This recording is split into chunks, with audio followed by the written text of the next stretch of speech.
Halo,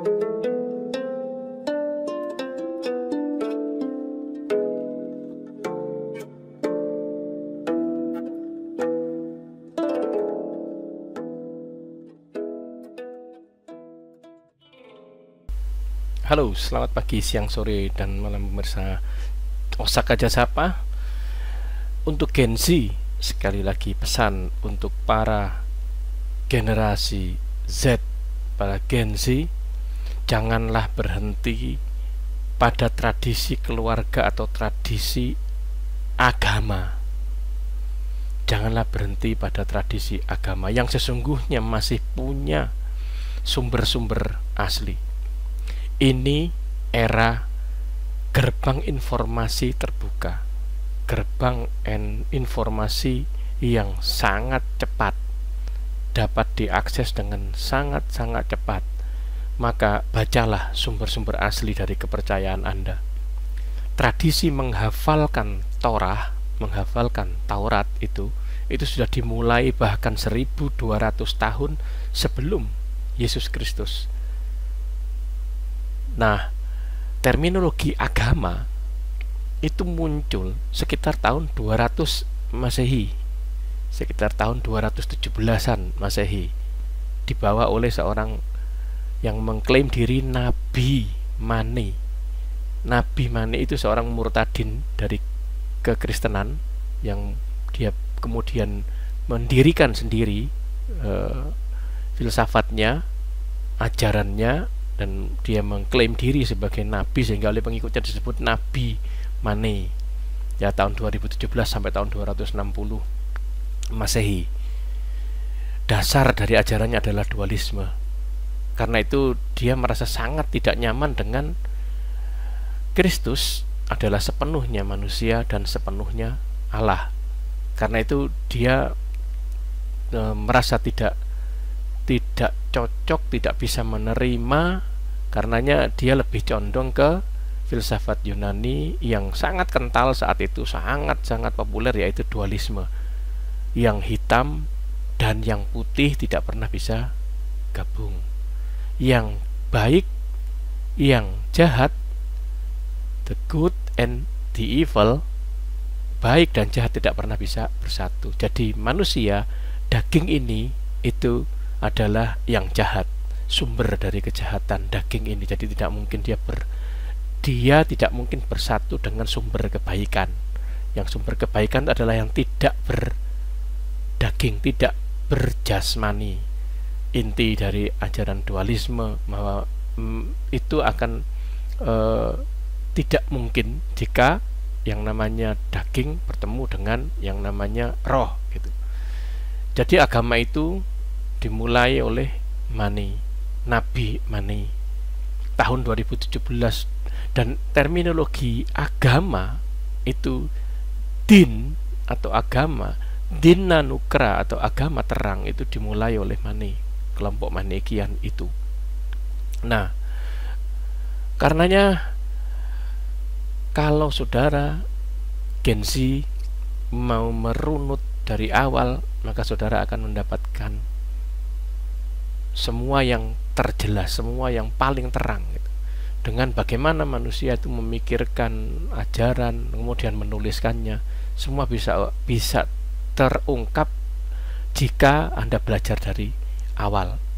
Nah, Anda harus terus mencari sumber-sumber asli. Karena itu bagi kekristenan dan Yahudi itu sama-sama tidak mengenal yang namanya agama. Yahudi itu mempercayai bahwa mereka umat itu dipilih dan diselamatkan itu oleh Adonai, yang tertulis sebagai YHWH, huruf mati semuanya, YHWH, nama dari Allah itu. Seperti di peristiwa Keluaran, siapa? Musa bertanya, lalu kalau mereka bertanya kepadaku siapa namanya, siapa nama Allah itu? Maka namanya adalah YHWH. Mereka menyebutnya Adonai, menyebut dengan Adonai, tidak berani ya menyebut nama Yahweh, tidak berani menyebut Yahweh. Orang Yahudi sampai saat ini mereka kalau nggak menyebutnya dengan Adonai ya dengan Hashem. Nah, mereka diselamatkan oleh itu, bukan oleh agama, enggak, oleh sosok Allah yang perkasa, El Gibor, Allah yang bertindak, Allah yang aktif, yaitu Adonai. Mereka diselamatkan oleh Adonai.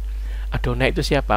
Adonai adalah Allah dari Abraham, Iskak, Yakub, Allah Musa, Allah Israel, Allah yang hidup, the living God. Nah, sedangkan kekristenan adalah orang-orang Kristen. Kalau landasan kekristenan sudah jelas ya, bahwa karya hidup, penderitaan, dan kebangkitan Kristus, kemenangannya atas maut, itu landasannya. Tetapi orang-orang Kristen adalah ranting-ranting. Dia adalah ranting-ranting yang hidup menempel pada satu pokok anggur sejati. Orang-orang Kristen adalah domba-domba yang dipelihara oleh dan dimiliki oleh satu gembala sejati. Siapa pokok anggur sejati? Siapa gembala sejati itu? Dialah Ha-Masiah, dialah Sang Mesias, dialah satu kesatuan Nabi, Raja, Imam dalam satu diri, dalam satu sosok yang diurapi, yang oleh Nabi Yesaya namanya akan disebutkan oleh orang Pele Yoetz, penasihat ajaib, El Gibor, Allah perkasa, Afiat atau Bapa yang kekal, dan Sar Shalom atau Raja Damai. Dia adalah penggenapan seluruh hukum Taurat dan kitab para nabi Israel. Dia adalah kataman nabiin, penutup segala nabi.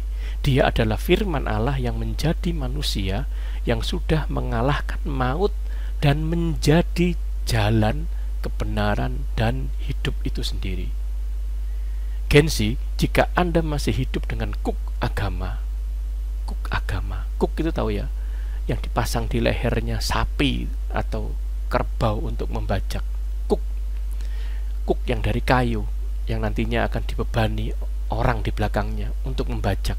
Jikalau Anda masih hidup dengan kuk agama, kuk Taurat yang didetailkan dalam aturan-aturan, yang semuanya itu mengkooptasi pikiran Anda sendiri menjadi pribadi yang merasa boleh menggantikan Allah untuk menentukan mana kelompok kafir, mana kelompok haram, mana kelompok najis. Bahkan Anda boleh menentukan kematian bagi manusia yang menurut tafsiran Anda itu harus dibunuh atau dibom.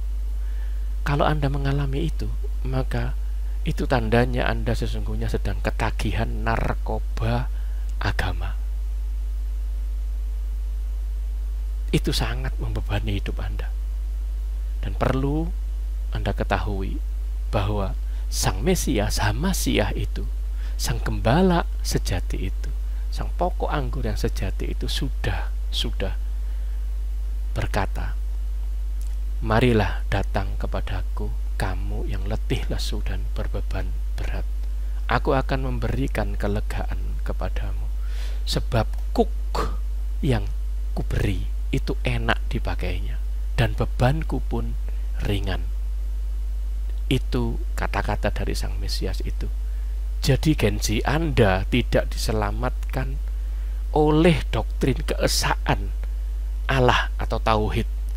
Anda tidak diselamatkan oleh doktrin Trinitas kekristenan. Tidak. Anda diselamatkan oleh tindakan mesianik atau messianic act. Messianic act dari Sang Mesias itu, yaitu Sang Mesias yang menjadi Mesias yang diurapi oleh Adonai, oleh YHWH tadi, oleh Allah sejati tadi. Anda diselamatkan oleh karya mesianik Adonai melalui Mesias, melalui Sang Mesias itu. Dan tindakan itu, tindakan mesianik itu berlangsung bukan hanya dalam ruang waktu atau space time ini, dia berlaku juga beyond, di luar ruang dan waktu ini. Aksi mesianik itu kekal, sebab Raja, Imam, dan Nabi, tiga pribadi dalam satu sosok itu, yaitu Sang Mesias itu adalah kekal. Tuhan memberkati.